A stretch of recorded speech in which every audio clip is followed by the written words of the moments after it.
Greetings and welcome to my dear Libra. This is Ron from Tarot of the Twin Sun. Welcome to my channel. Tarot of the Twin Sun is a functional division within the Order of the Twin Sun. Today I shall be doing a reading for the energy of Libra in December 2020. This is a reading that involves the Great Mirror.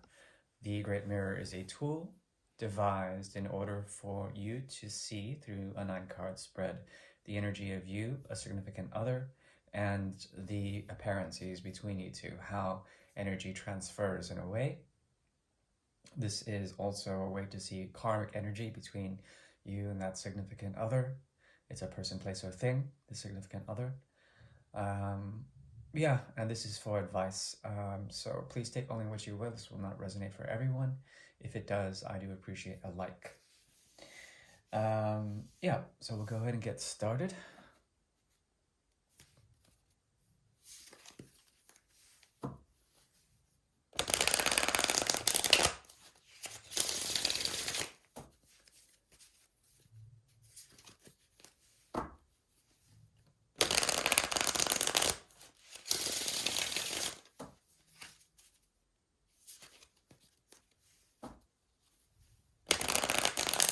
The 7th house is now open.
Okay.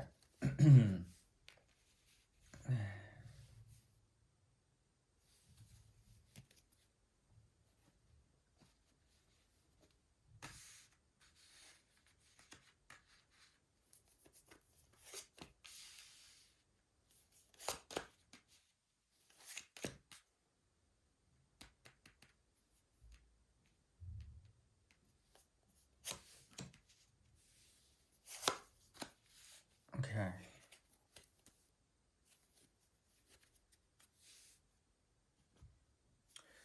Okay. We begin. 338.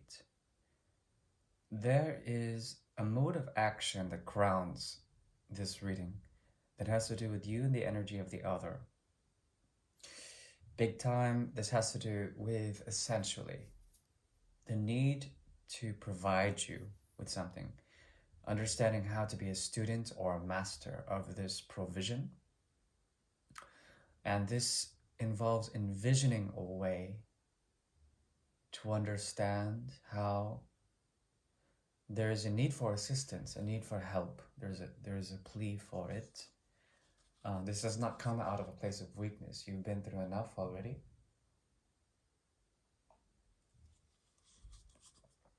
And there is a persistence in this. Something you believe in. Something that requires a great deal of patience on both ends. But you're a step ahead, and there's something about you that has reached a societal standard, some sort of status quo. If this has to do with essentially the energy between you and someone else in the material realm, it highlights this inability for those to give to you in a very practicalized way, in a very practical way. This involves praxis, the idea of giving or mastery of a skill, of finding a way to encapsulate the energy and the time on their end, to encapsulate that in some sort of meaningful gesture. And it's come to be something very very much not here. um, they want to mature, they want to be able to come into a sense of attentiveness, to attend to certain things that you've been holding on in terms of this gateway. You're holding on to a type of opening for them, and you represent essentially the springboard to something quite fantastic, quite reasonably sound in its footing. Um,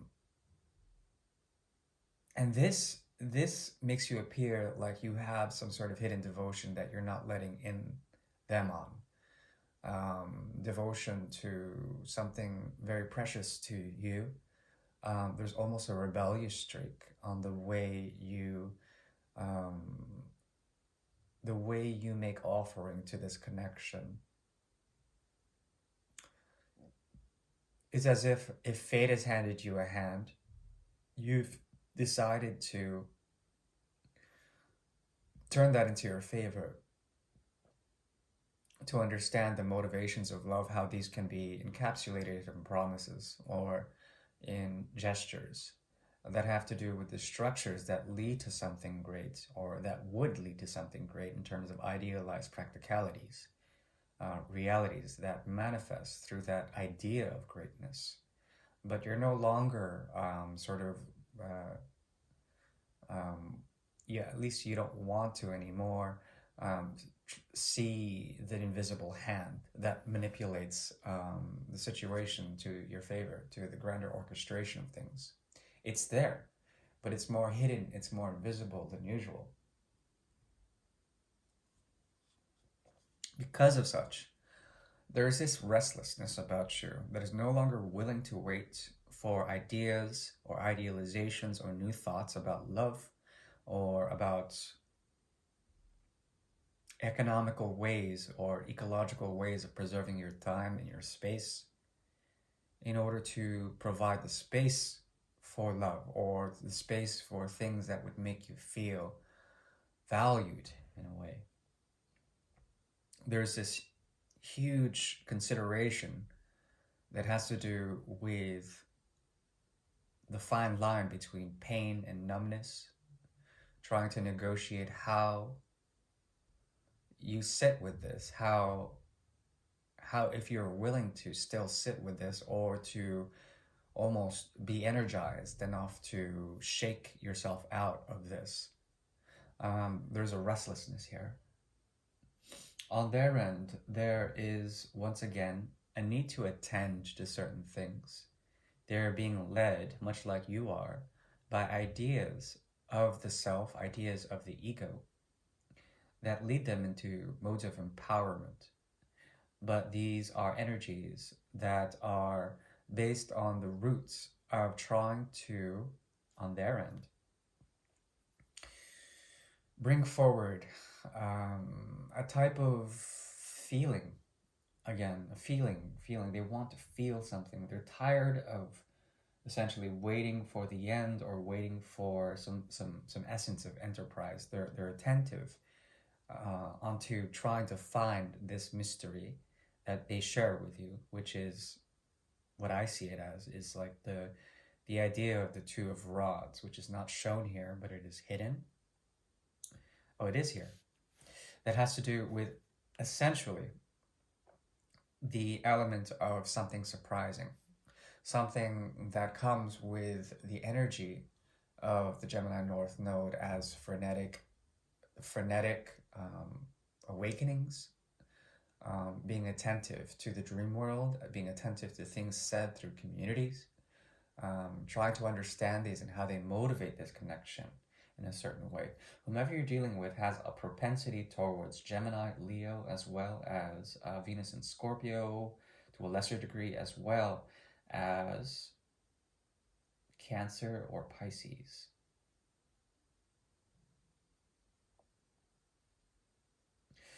What has occurred here is with the full moon in Gemini, a reawakening of energies. Full moon lunar eclipse in Gemini, a reawakening of energies that shakes up the dragon's head, that turns heads in a certain way, and with this, a flooding of certain things, a willing flooding of things to understand some of the more basic desires that are being attended to here. There's an element of separateness between you two, an element of impatience, as well as numb, energetic reserves that are just explosive and rebellious on your end. There also is a sense of hope within all of this, but it's a type of hope that inspires through what can be taken away from it, leaving you at a place with the Two of Swords, which is hidden here, of trying to understand through the motivations of their presence, of their truth, which is secret fundamentally. This is a mysterious relationship that is very much unconsciously and through the expansion of connected points of time and space and very different placements. There's a sort of influence that they have on you that is it contributes to lunacy. Okay, it contributes to a type of craze here that you can pull from, but also leaves you in a type of poise that is numb, but also that allows you to pull the energy from them in a way of the mystery and to springboard off into very new and independent, very freewheeling, very intense, dynamic, new ways of doing things on your end, which is very nice, really. So it gives that sense of hope, and it also moves towards more Aquarian, Uranian, Saturnian ways of fighting against the connection, fighting against that which makes the connection in a very fundamental societal way, and then making a new foundation based on those failures, in order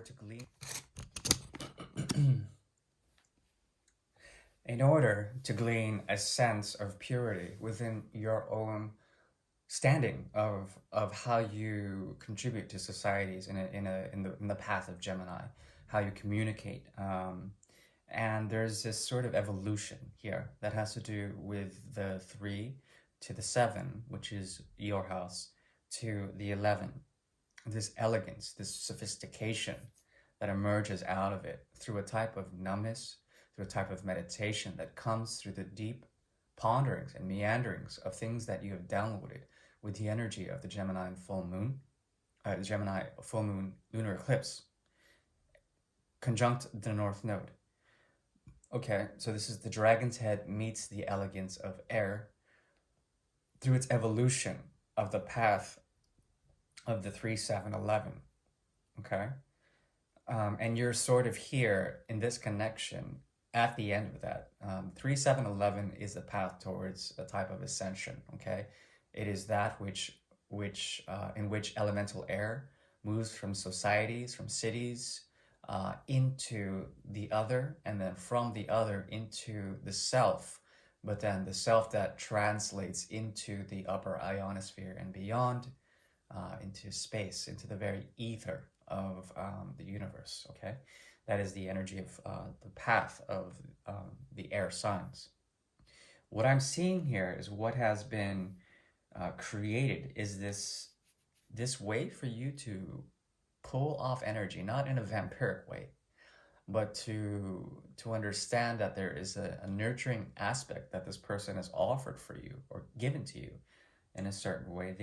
They can't give you anything materially, but in terms of the opposite of that, which is that which is tied to creative forces, to intuitive forces, to the energy of water, which sustains life and moves life in a certain way. There is a great secret mystery relationship here, a mysterious relationship that has to do with the gateway of the emotional houses and the gateway of Gemini, twin truths, parallel realities here, and you pulling from these, choosing between two different things and seeing in a non-dualized way some form of purity, some form of essence, okay? Essence in the mystery, essence in that, okay? Because of such, what may appear within all of this is an action of prodigalite or prodigy. Their actions being because they can't for some reason materialize this connection. A difficulty in trying to understand their own actions, their own methods, or their own elements of maturity within the reality, the reality of things. But that's the trick, because you're mirroring this in a very heady way, in a very released way. Certain things that are motivating your path from Gemini to Aquarius through the energy of Libra. Okay. What emerges out of all this is a sense of surprise or critique, or a sense of strength within the surprise of critique. Okay? Meaning that there is a type of airiness that, or a type of arrogance maybe, or a type of strength. Another word for arrogance is strength, that comes through self-criticism, that comes through the negotiation of peace or conflict coming to heads and trying to formulate a dialogue. This dialogue being the limiting force that allows for it allows for a dialogue that becomes very cyclical between you two. Okay, and this dialogue does not have to be literal. It can be just thoughts of critique that are containing the connection, but also limiting the connection to such an extent that what emerges out of it is a sense of stillness, and in the stillness, a great strength, a strength in which you can understand through the forces of what this connection provides for you, the purity of certain things, the straining of certain elements of, say, water, and straining that until it becomes very pure. Now, that's the trick, because even water, in its most purest form, can be very toxic for the body. Water also has to be endowed with the element of earth, sediments, as well as minerals, in order to make it nourishing for the body. So there is this sort of this Aquarian tinge that revolves around the need to give each other, in a humanitarian way, the propensity, or at least the ability to do some form of shadow work. And this may come as a surprising critique for both of you in a reflexive way. Hopefully that makes sense. This also represents a type of force majeure, or an externalized way of trying to understand how this connection still exists. There's something about the intoxication of the other and the other, of you and them, that is very difficult to let go. But there is a transformation of this through the energies of Uranus and Pluto and Mars and the Sun, that allows for the shackles to be let loose. How? By the abdication of the power, the main authority over this connection is being abdicated in some sort of way. This could be, if you've applied this relationship to, say, like a god status or a demigod status, you've raised this person on a certain pedestal, or they have raised you on a certain pedestal, this idea or this icon will disintegrate. And with this comes tremendous change in a Uranian way, tremendous move forward. But it requires what has been going on in the past few months to let it take its course. Okay? Hopefully that helps, and hopefully that wasn't too esoteric. I do appreciate your continued support of the channel. If you would like a private reading, I am available. Donations are also wonderful. You can find me in my About section if that's the case. Otherwise, I do wish you the very best in December, and we'll see you mid-month for either the Singularity reading or 3 portals. Bye.